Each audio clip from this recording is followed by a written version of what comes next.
télétravail, c'est bien vécu par une bonne partie des gens parce qu'ils se sentent protégés. Ils se disent: «Voilà, je suis pas, dehors, face à ce méchant virus en embuscade, au coin d'une rue ou dans le métro, dans un bus ou dans un bureau, donc je suis protégé». Mais ils ajoutent très vite qu'ils se sentent seuls, ils se sentent abandonnés, ils ont besoin des autres parce que le travail, qu'est-ce que c'est au fond?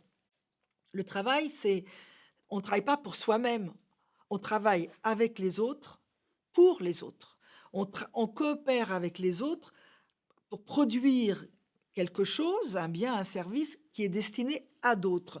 Et lorsque l'on est extrait du collectif et qu'on est tout seul, confiné face à son écran d'ordinateur, on perd de vue ce pourquoi on travaille, ce CEUX pour qui on travaille et ceux avec qui on travaille. Et donc, ce CE, pourquoi on travaille. On ne sait plus.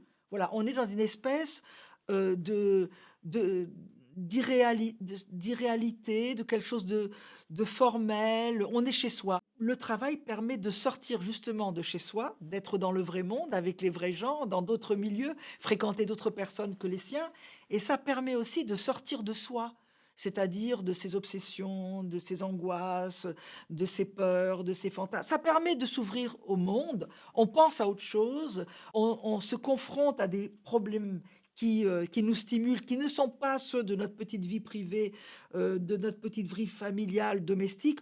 Voilà, on est dans le monde et la perte de cette dimension, essentielle du travail, est un coût psychologique énorme pour ceux qui sont en télétravail. Pour les autres, ceux qui continuent à aller travailler, malheureusement, ils ressentent, je crois, deux problèmes. Le premier, c'est quand même la peur. Bon, est-ce que je vais pas tomber malade?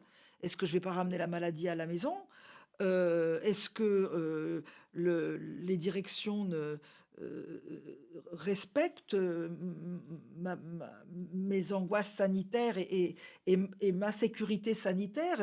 Et là, on se sent encore plus dépendre de la direction. On ressent la subordination, donc il y a cette sensation de précarité, sanitaire, de précarité, subjective parce qu'on se sent vraiment dépendant de de sa direction.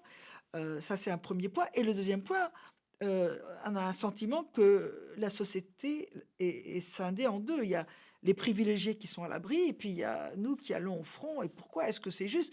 D'autant plus que la reconnaissance, là, une fois de plus, n'est pas au rendez-vous. On a bien vu que la façon dont ont été reconnus et récompensés, ceux qui s'occupent, ceux qui travaillent dans les hôpitaux, les soignants, n'a pas été à la hauteur des applaudissements qu'ils ont eus, pendant 2 mois.